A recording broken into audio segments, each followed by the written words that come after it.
Are you thinking 2025 will be finally the year where you start your digital income stream? With this video, let me help you to find the perfect income stream for you. I'm going through the 5 most profitable income streams in 2025. And if you want to know more about a certain income stream, let me know in the comments down below. If you have already decided on one income stream, and that is Etsy, and you want to start selling digital products on Etsy, then make sure to grab my free ebook down in the description below. It has over 100 pages and should help you to start your digital business on Etsy. Also, subscribe to my channel and let's get started. I actually forgot to put my glasses on. I seem so much better. It's new glasses, so that's why I always forget to put them on. But yeah, let's start with number 1, selling digital products. And digital products is obviously a very wide range of things you can do, but it is also good because then you have the choice and you can choose a certain niche. So digital products are, for example, printables,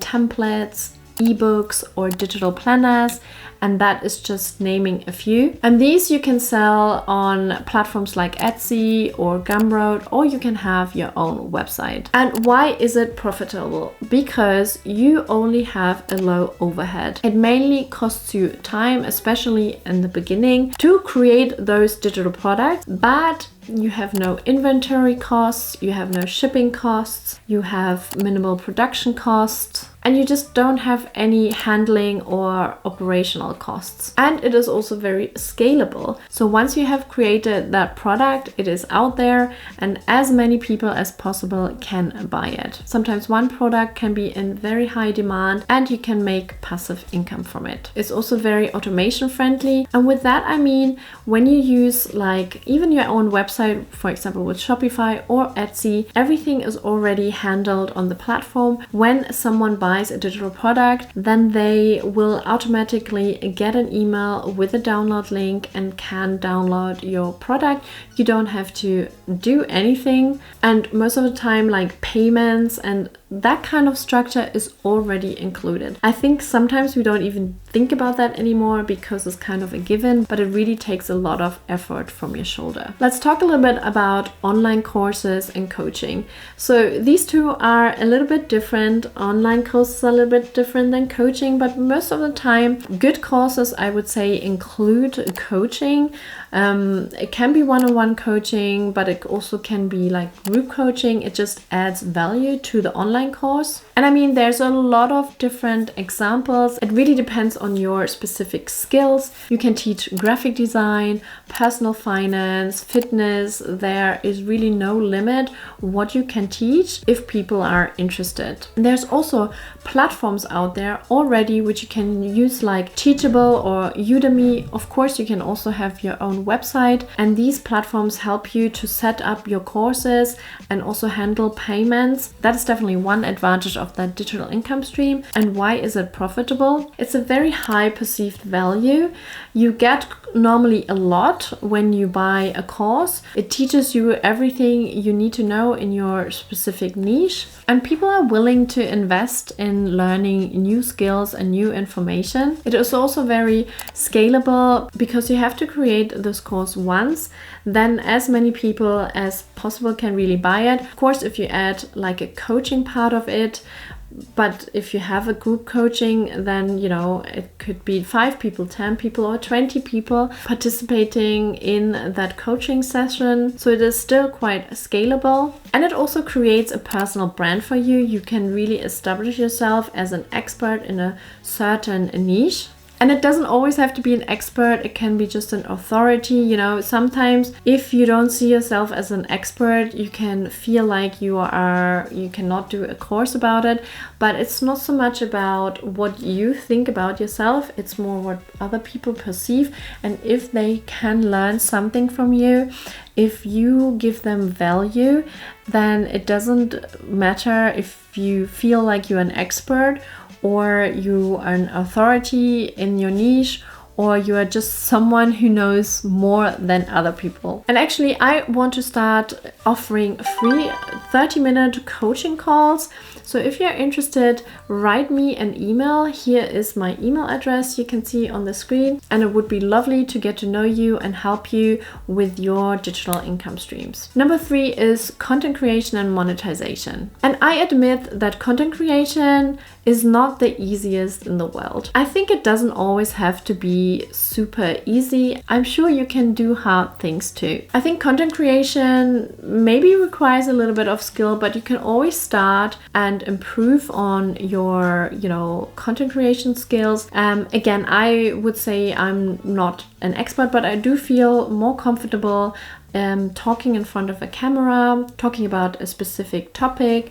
I quite enjoy it, and I also love when people then comment on certain things and we can have discussions in the comments down below, or just starting to have a community and exchange opinions and expertise. And with content creation, you can make money, through ads or sponsorships or, fan support on platforms like YouTube, Instagram, or TikTok. And what is really good about it, you actually have multiple revenue streams. So for example, with a YouTube channel where you put out content, you can be part of the YouTube partnership program where you kind of like earn money through ads shown in your videos. You can have sponsorships on your videos. You can also have affiliate links, linking to products which make you a commission. And there are other forms like viewer supports. You can, for example, put in like buy me a coffee or other streams where people can support you. And there's an ever-growing demand for it. More and more people spend a lot of time online watching things. There's a lot of digital audiences and they just keep growing. And there's also brands who rely on influencer marketing. So this is not something which dies out. It's the opposite. It will grow, where more and more, individuals, influencers partner up with brands and have collaborations. And then there's also the part of creative freedom.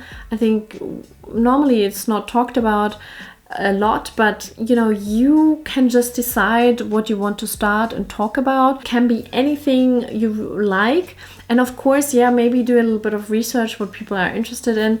But even like if it is a smaller niche, sometimes you don't need a huge audience. It is not all about who gets the most views and the most subscribers and all these kind of things. It's really up to you what you want to do and what you want to talk about, and especially if you have like so much knowledge about it, then people need to hear about it. And content creation is a very profitable income stream, but it is nothing where you can get rich quick. Yes, there are a few exceptions as always, and you find them on YouTube, TikTok, wherever. And you hear their stories and they're very inspiring, but they can also be very intimidating because, it's not the norm. And others, they just hustle more and put constant content out there. And sometimes it takes them years until they see success. Again, success is very individual.